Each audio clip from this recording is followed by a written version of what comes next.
गुजरात में ज़लज़ला आया था, कुछ लोगों को याद होगा, बहुत भयानक ज़लज़ला सन 2001 या 2002 में, गालिबन 1 में आया था। बहुत भयानक ज़लज़ला था, पूरे पूरे शहर उलट गए थे, ज़मीन में दब गए थे। मैं उस वक्त लखनऊ में रहता था।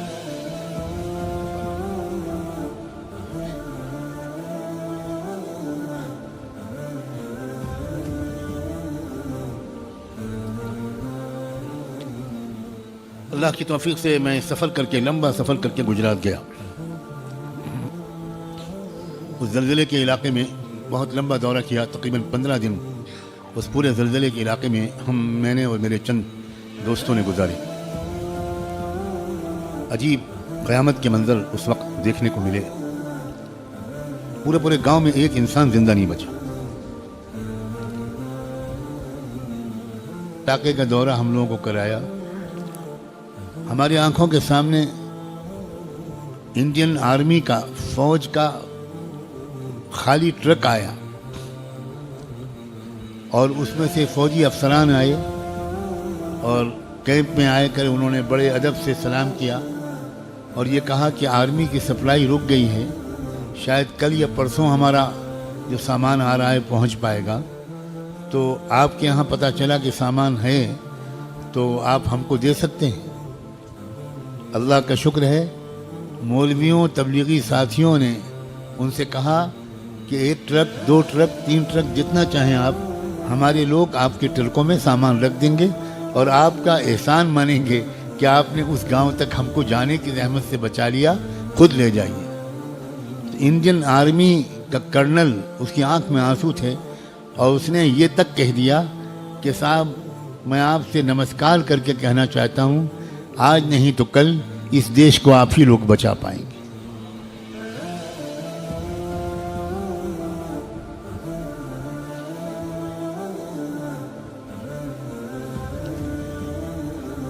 हम लोग गाड़ियों पर थे, 2-3 कारें थीं, पीछे पीछे ट्रक चल रहे थे।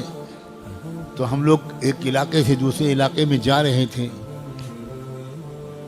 तो वहाँ हमने देखा कि हमारा जो कैंप लगा हुआ है, उस कैंप के पास हम लोग रुके तो पता चला कि सामने के गांव में एक और कैंप लगा है।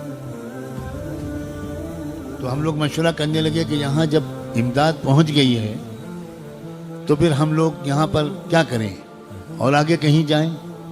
यहाँ कोई दूसरे लोग, कोई दूसरा ग्रुप, कोई दूसरा संगठन वो इमदाद लेकर पहुँच गया है, मकसद तो हमारा और उनका एक ही है। तो मुफ्ती साहब ने कहा कि ठहर जाइए, थोड़ा रुक जाइए, इतना लंबा सफ़र करके आए हैं, यहाँ साथियों ने खाने का इंतज़ाम भी किया है, नमाज बाजमात हो जाएगी, उसके बाद आगे चलेंगे। हमने कहा बहुत अच्छा। वही हमारे काफ़िले के अमीर थे।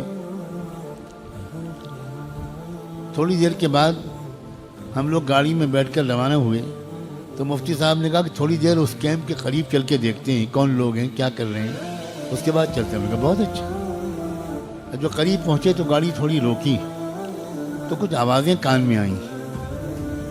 वो लाइन लगे हुए थे गांव के लोग और स्टेज पर लोग थे जो बॉक्स दे रहे थे सामान का।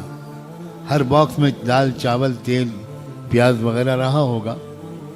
तो वो लोग आते थे स्टेज पर और उनको वो बॉक्स देते थे और फ़ोटो खींचता था और वो चले जाते थे। एक छोटा बच्चा 11-12 साल का या शायद उससे भी कम का, कुर्ता पजामा पहने हुए था, टोपी लगाए हुए थे, वो भी लाइन में लगा हुआ था। वो बेचारा अपनी बारी जब आई तो वो भी आ गया सामान लेने।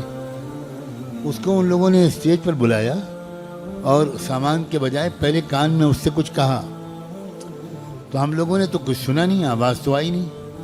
खाली इतना हमने देखा कि वो लड़का स्टेज से कूदा और भागता हुआ, कुछ चिल्लाता हुआ वो भागा, कुछ लिए बगैर। हमने मुफ्ती साहब ने कहा कि हज़रत आपने सुना कि क्या कह रहा है वो? मैंने कहा नहीं, मेरी तो कान में आवाज़ पूरी नहीं आई। उसने कहा वो कलमा पढ़ता हुआ भागा है। मैंने मुफ्ती साहब से कहा गाड़ी फ़ौरन दौड़ाइए और हमको उस बच्चे से मिलना है, उससे पूछना है कि क्या हुआ बेटा तुम्हारे साथ। हम लोग पहुँचे, अल्हम्दुलिल्लाह हम पहुँच गए। तो बच्चे को बुलाया, پہلے تو اس کو پانی پلایا، ٹھنڈا دودھ وودھ پلایا جو ساتھ میں تھا، اور اس کو تسلی دی، اور اس سے کہا بیٹا کیا تم بتاؤ؟ تو اس نے کہا کہ میرے ابا، میری اماں، میرے بھیا، میری بھابھی سب مر گئے زلزلے میں۔ میں کھیت میں کام کر رہا تھا اس لیے بچ گیا، میں گھر پہ تھا ہی نہیں، گھر تو گر گیا تو سب مر گئے، اب کوئی میرے سر پر نہیں ہے۔ تو کیا ہوا تم بیٹا، تم سامان لیا نہیں، تم سامان لیے بغیر چلے گئے؟ تو انہوں نے کہا کہ اس بچے نے کہا کہ ہم کو جب سامان دینے لگے وہ، تو انہوں نے ہم سے کان میں کہا کہ پہلے ایک بار کہہ دو جے شری رام۔ تو میں نے بجائے اس کے کہ یہ کہتا میں بھاگا کلمہ پڑھتا ہوا، لا الہ الا اللہ، لا الہ الا اللہ، لا الہ الا اللہ، میں کلمہ پڑھتے ہوئے بھاگا کہ اماں ابا تو گئے تو کیا اب ایمان بھی جائے گا؟ اللہ اکبر۔ اس بچے کو میں نے بہت لپٹایا، بہت پیار کیا، اس کی پیشانی چومی، بیٹا تمہارے اندر یہ خیال کیسے آ گیا؟ اب یہ غور سے سنو، وہ کسی اسکول کا پڑھا ہوا نہیں تھا، اس نے کہا کہ ہم غریب لوگ تھے، ہم تو مکتب میں بھی نہیں پڑھ سکتے تھے، مکتب کی جو 10-15 روپے کی فیس تھی وہ بھی ابا نہیں دے سکتے تھے، تو مسجد کے امام صاحب کہتے تھے بیٹا میرے پاس آ جایا کرو، میں بھی مزدوری کرتا تھا، چھوٹا بچہ، اور اس میں وہ تھوڑا مجھے پڑھا دیا کرتے تھے۔ انہوں نے مجھ سے کہا تھا بیٹا کچھ بھی ہو جائے مر جانا، لیکن کلمے کا سودا مت کرنا، ایمان کا سودا مت کرنا۔ اس جھوپڑی کے ٹوٹے پھوٹے امام کی تعلیم و تربیت کا یہ فیضان تھا کہ وہ چھوٹے بچے نے بھوکا مر جانا پسند کیا، مگر ایمان اور کلمے کو چھوڑنا پسند نہیں کیا۔ اب تمہیں تو قدر ہے نہیں مدرسوں اور مکتبوں کی، تم تو پیچھے پیچھے دوڑتے ہو شاندار اسکولوں اور کالجوں کے۔ خدا کے بندو ہوش کے ناخن لو، سمجھداری کے بات کرو۔ حضرت لقمان کو خطرہ تھا میرا بچہ کہیں ماحول کے اثر سے شرک قبول نہ کر لے، ہمیں اور آپ کو خطرہ نہیں ہے، حضرت لقمان کو خطرہ تھا، اور ہم مطمئن ہیں کہ ہمارا بچہ کبھی نہیں گمراہ ہوگا۔ کیوں بھائی یہ بات صحیح ہے کہ نہیں؟ ہم کو اطمینان ہونا چاہیے یا فکر مندی ہونی چاہیے؟